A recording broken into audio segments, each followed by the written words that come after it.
E por que não olhar com um olhar de amor? E por que não olhar com o olhar de quem abraça, de quem diz, olha, eu tô aqui, tá? Se precisar de mim, eu tô aqui. Aquele olhar que traz paz, não um olhar de julgamento.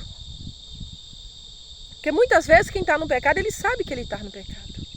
Mas ele não quer alguém para te atacar, para te julgar.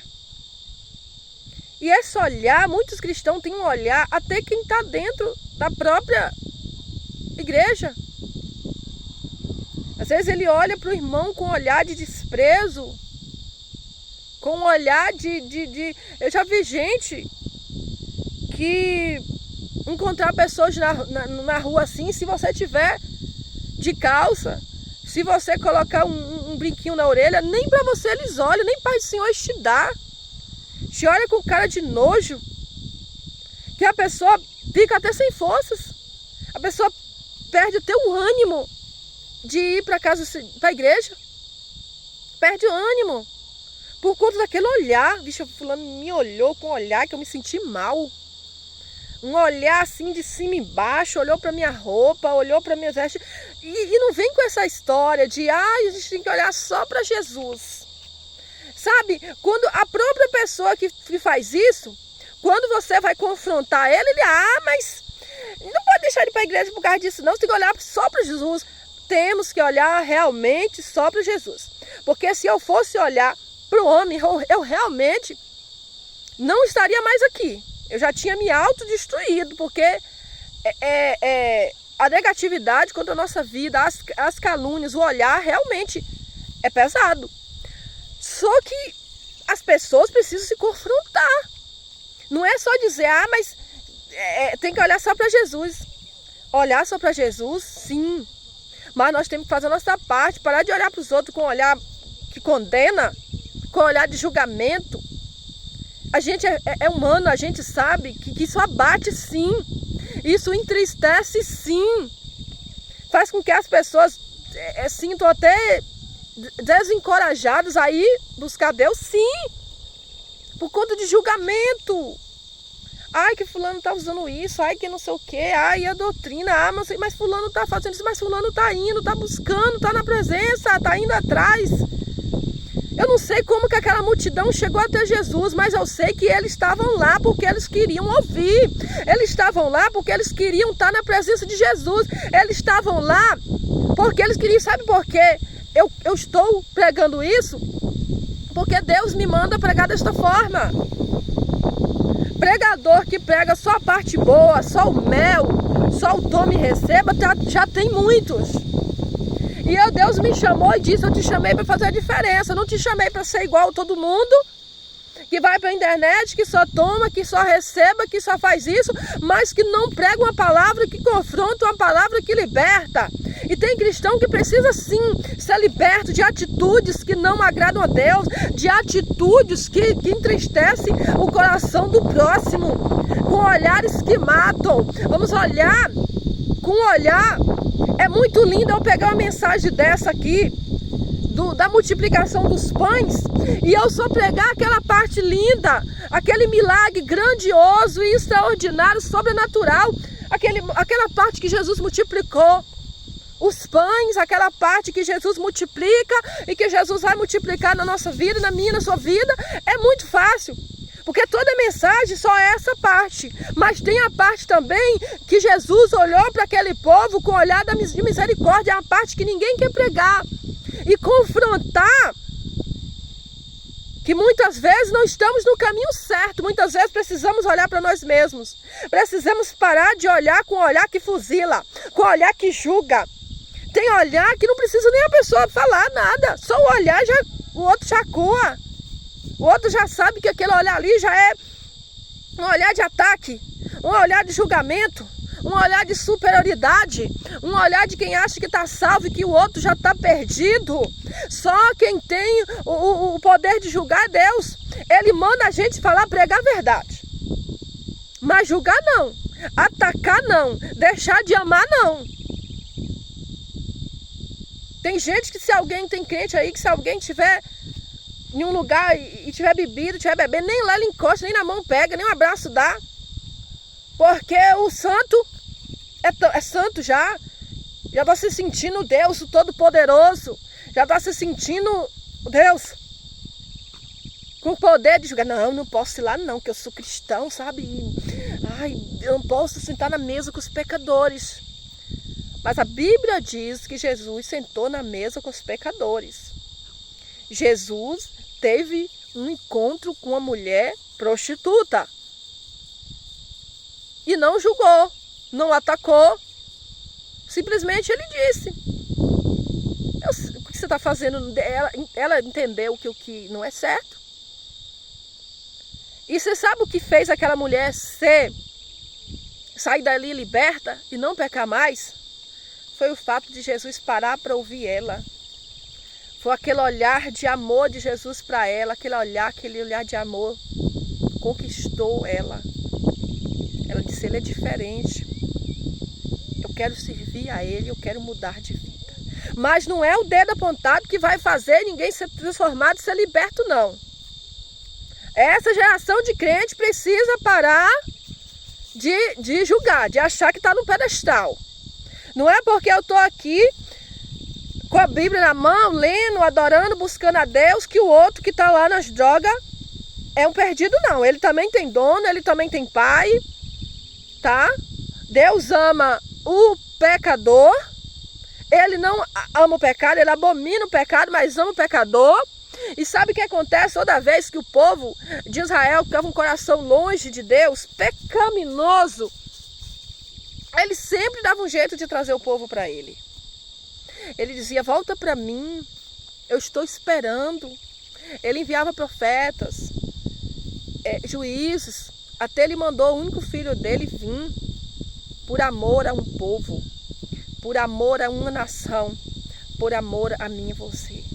O mesmo Jesus que multiplica o pão, multiplica o peixe, é o mesmo Jesus que está me ensinando e te ensinando a ter compaixão, a não julgar e não achar superior a ninguém, porque estamos todos no mesmo barco, estamos todos navegando nesse barco, nesse mar chamado vida, e todos nós, enquanto tiver fôlego de vida, temos chance de ser salvos, sim.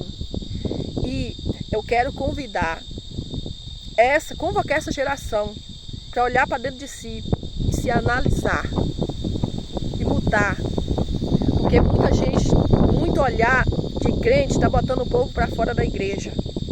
Julgamento de crente, olhar, falsos, maus testemunhos também.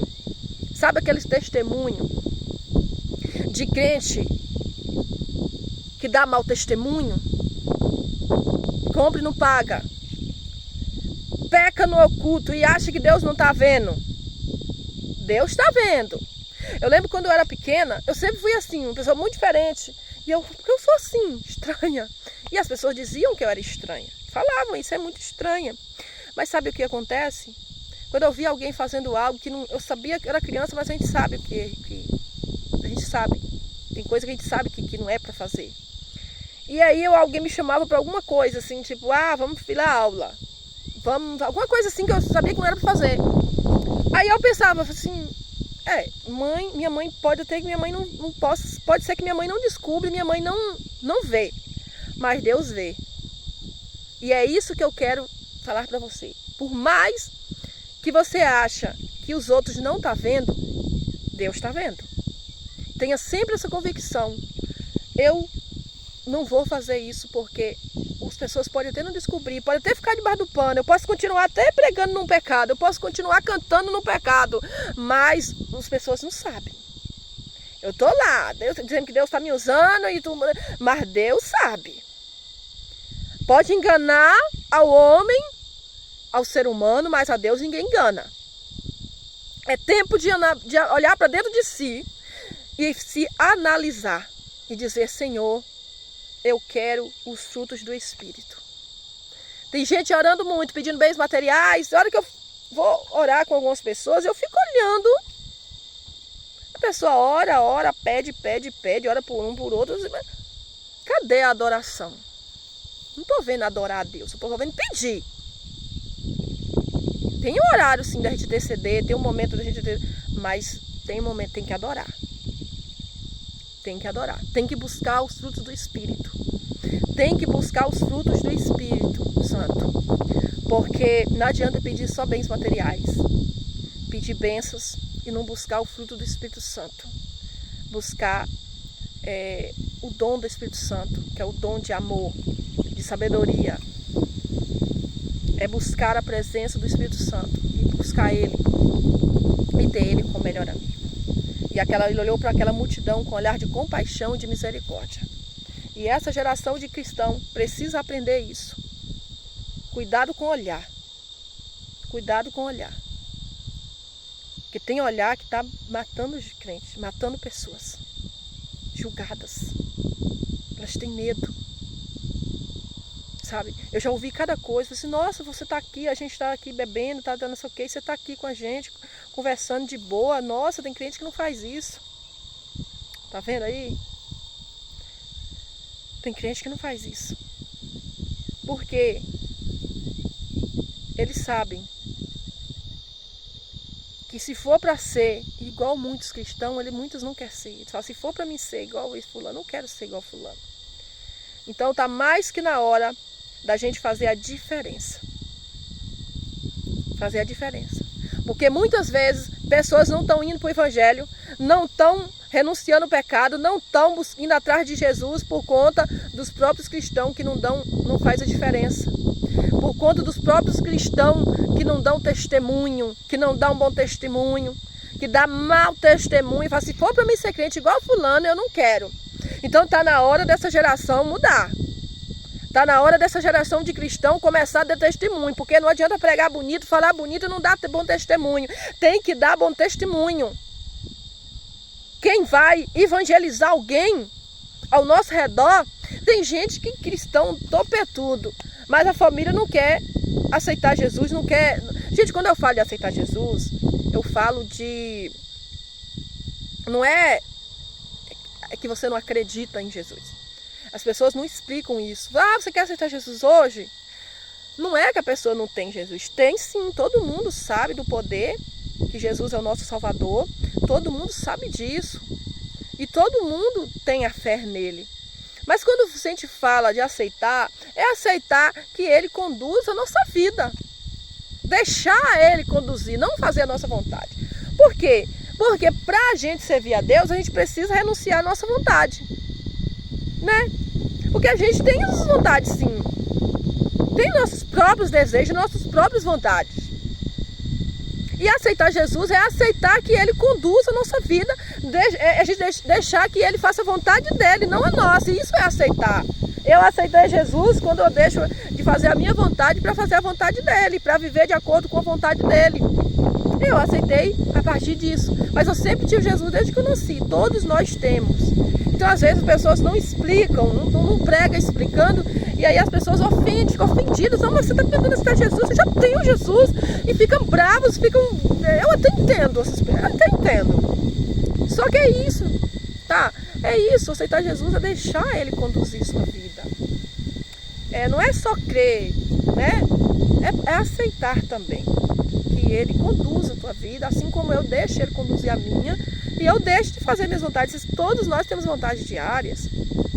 Tem vontades que se a gente falar, não, vou fazer a minha vontade, nossa, a gente faz muita coisa. Mas é isso, o evangelho é isso, é deixar de fazer a nossa vontade e deixar Jesus fazer a dele na nossa vida, é aceitar isso. Então, o mesmo Jesus que multiplicou, foi o que olhou com olhar de misericórdia e falou assim, nossa, eu me coloco no lugar deles. Amor é colocar no lugar do outro. Amar ao próximo é colocar no lugar do outro. Eu não vou fazer com o próximo aquilo que eu não gostaria que fizesse comigo. Nunca faça com alguém aquilo que você não gostaria que fizesse com você. E aí Jesus olha, poxa, essa multidão está aqui com fome. Eu não vou deixar essa multidão de mãos vazias. Não vou despedir ela de mãos vazias, já que ela parou aqui para me ouvir, para ouvir a minha voz. Eu não vou despedir. E aí ele procurou saber o que tinha ali entre eles. Disse, só tem 3 pães e 2 peixes. Aí ele disse assim, coloca aqui diante de mim. Aí ele pegou voltou para os céus e abençoou. Consagre a Deus teus planos, teus sonhos, teus projetos e eles darão certo. Aí quer dizer, não sou eu, é a Bíblia. Você sabe o que Jesus fez para multiplicar aqueles pães e peixes? Ele consagrou a Deus, ele abençoou. Consagra a Deus o pouco que tu tem, que tu vai ver ele multiplicar e fazer o muito prosperar na sua vida. Deus é poderoso para multiplicar. Eu não vou profetizar para você toma, receba, não vou. Mas eu vou te dar direcionamento de Deus. Para dizer assim, consagre ao Senhor os teus planos, teus sonhos, teus projetos, consagra a Ele. Ele diz, Senhor, abençoa este pães, abençoa este peixe. Aí multiplicou, porque ele consagrou a Deus. O pouco que tinha, Deus multiplicou no muito. Então consagra tudo, Senhor. Consagra a tua vida, tua casa, consagra teu casamento, teus filhos, tua família. E deixa que é Deus que vai fazer a multiplicação, a restauração, a libertação, um milagre. Tá bom? Que Deus abençoe tua vida, tua família e tua casa. Não esqueça de dar like, curtir esse vídeo. Deixa aí tua amém nos comentários, deixa aí a tua opinião. E compartilha com mais pessoas. E vamos espalhar o evangelho, né? Me ajude a fazer essa missão, que é espalhar, é pregar a verdade. As pessoas precisam ouvir a verdade. Elas precisam entender que Deus é um Deus de amor, misericordioso, mas Ele é um Deus também que corrige. E Ele só corrige os que Ele ama. E se Ele te trouxe aqui até esse vídeo para ouvir essa palavra, e se essa palavra tocou o seu coração, é porque Deus te ama. Jesus te ama. Que Deus te abençoe, em nome de Jesus. Glória a Deus. A paz do Senhor, povo de Deus. Que Deus abençoe a todos. Está tudo bem por aí? Está tudo bem com vocês? Faz que nem a mulher samaritana. Vai tudo bem. E se não tiver tudo bem, começa a dar glória. Começa a adorar. Começa a glorificar. Porque a partir de agora vai ficar tudo bem. Porque onde Jesus chega, algo acontece. E quem diz isso não sou eu. É a nossa Bíblia que diz isso, que onde Jesus chega, algo acontece. E eu já quero te pedir, deixa aí o teu joinha, curte esse vídeo, compartilha e deixa aí o teu amém nos comentários, se você concorda com esta oração, se você sentiu a presença de Deus, deixa aí nos comentários. Eu quero fazer menção do livro de Marcos, no seu capítulo de número 6, e no versículo 34, onde a Bíblia vai dizer: E Jesus saindo, ele viu uma grande multidão e teve compaixão deles, porque eram como ovelhas que não têm pastor. E começou a ensinar-lhe muitas coisas. E como o dia fosse já muito adiantado, os seus discípulos se aproximaram dele e lhe disseram: O lugar é deserto, e o dia já está muito adiantado. Despede-o para que vão aos campos e aldeias vizinhas e compre pão para si, porque não tem o que comer. Ele, porém, respondendo-lhes, disse: Dai-lhe-vos de comer. E eles disseram: Iremos nós e compraremos 200 dinheiros de pão para lhe darmos de comer? E ele disse-lhes: Quantos pães tendes? E de ver. E sabendo eles, disseram: 5 pães e 2 peixes. E ordenou-lhe que fizessem assentar todos em grupos sobre a erva verde. E assentaram-se partidos de 100 em 100 e de 50 em 50. E tomando ele os 5 pães e os 2 peixes, levantou os olhos ao céu e abençoou, partiu os pães e deu aos seus discípulos para que pudessem diante deles. E partiu os 2 peixes por todos, e todos comeram e ficaram fartos. E levantaram 12 cestos cheios de pedaços de pão e de peixe. E os que comeram os pães eram quase 5.000 homens. Imagina, 3 pães e 2 peixes para alimentar quase 5.000 homens. Só o poder de Deus para fazer isso. E o poder de Deus vai se manifestar aí dentro do teu lar, vai se manifestar na nossa vida através desta mensagem. O texto que fizemos menção, ele diz o seguinte, que Jesus saindo, ele estava navegando no barco, mas ele saindo do mar, ele contemplou uma grande multidão. E aquelas pessoas estavam ali porque estavam indo atrás dele, elas queriam ouvir Jesus, elas queriam estar na presença de Jesus. E elas só que eram pessoas que eram como ovelhas sem pastor. Elas estavam ali desgarradas, as pessoas que estavam sem esperanças, em busca, né, de uma palavra. Por isso elas estavam ali, atrás de Jesus, como ovelhas sem pastor. Só que o texto que fazemos menção, a Bíblia vai dizer que Jesus, olhando para aquela multidão, teve compaixão delas. E é disso que eu quero falar neste momento, de compaixão, de misericórdia, de um olhar que abraça, de um olhar que cuida, de um olhar que alimenta. A gente sabe que nos dias atuais, na nossa geração, a gente como cristão tem falhado muito. E eu tenho visto coisas que eu não me agrado nem um pouco. E eu creio que Deus também não. Porque muitos cristãos, eles olham para as pessoas com um olhar de superioridade. Com um olhar de quem, eu sirvo a Deus, eu estou no caminho certo, eu sou salvo. Aquele ali é pecador. Aquele ali é alguém que está ali naquela vida, e eles olham com olhar. Com olhar, porque tem olhar que destrói. Tem olhar que mata espiritualmente. E o olhar que Jesus quer que nós, como cristãos, olhamos, é com esse olhar de amor, é com esse olhar de misericórdia, não um olhar de julgamento. E a gente sabe que tem muita gente que sente até vontade de ir servir a Deus dentro de uma igreja. Mas muitas vezes elas não vão por conta do olhar. E eu conheço muitas pessoas também que já saíram da presença de Deus porque foram maltratados por conta do olhar de julgamento, não olhar de misericórdia, não olhar que abraça, não olhar de compaixão, nem um olhar de quem quer acolher.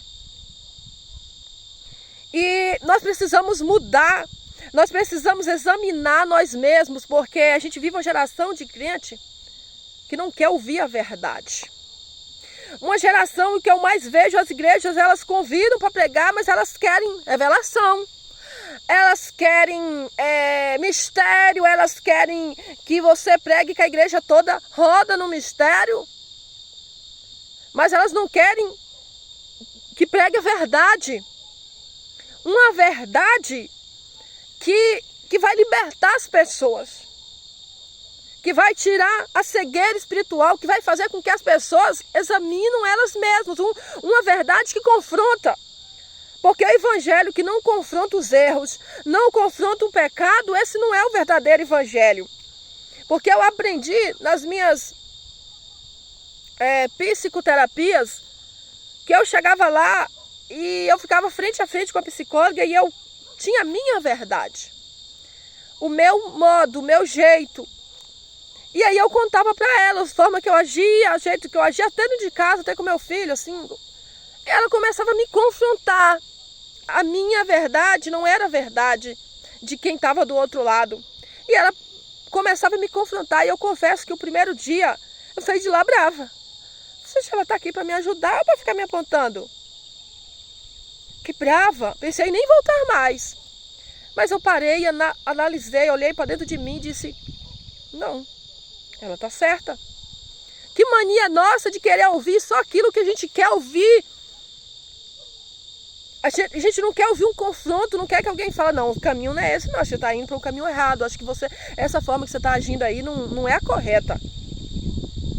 E a gente precisa estar aberto para isso, para essas mudanças, para examinar nós mesmos e dizer, não, a forma que eu estou agindo não está correta. E da mesma forma, assim como eu aprendi na psicoterapia, que o psicólogo ele te confronta muitas vezes. Ele vai dizer, não é dessa forma, né? Ele vai te confrontar se ele vê que você está errado. E da mesma forma é o evangelho, porque o evangelho é um evangelho que confronta, é um evangelho que nos manda examinar nós mesmos. A Bíblia diz que teve um momento no Salmo 42 que Davi olhou para dentro dele, conflitou com ele, conflitou com a alma dele, diz, minha alma, por que está batida? Eu olhei para dentro de mim e eu percebi que eu estou angustiado, triste, desesperado aqui, porque eu estou escondido, estou no mato, estou perseguido, estou longe de casa, eu estou desesperado, mas minha alma, calma aí, aquieta minha alma, porque ouve a voz de Deus, lembra de tudo que Deus já fez. Eu estou nessa situação, mas tudo que Ele já fez por mim, eu vou acalmar meu coração, porque o mesmo Deus que tem me guiado, me protegido, me dado livramento, providenciado, é o mesmo Deus que vai fazer agora. Então muitas vezes a gente precisa olhar para dentro de nós e dizer, não, por que está abatida a minha alma? Olhar para dentro de nós e dizer, não, essas atitudes que eu estou tendo não é atitude de cristão, não. Eu preciso olhar para o outro com olhar de misericórdia, não no olhar de quem é salvo e que o outro já está na perdição. Muitos olham para alguém, para um homossexual, com um olhar que mata. Sabe? Muitos, eles já andam cabisbaixo. Porque eles sabem, muitas vezes eles sabem, a maioria sabe que é um pecado, que eles estão no pecado, eles sabem, mas eles não querem alguém apontando com um olhar. Sabe? Vem contra e fica aquele olhar assim que mata, aquele olhar que entristece, que é o outro. Por que não olhar com um olhar de misericórdia? Por que não querer a pessoa por perto?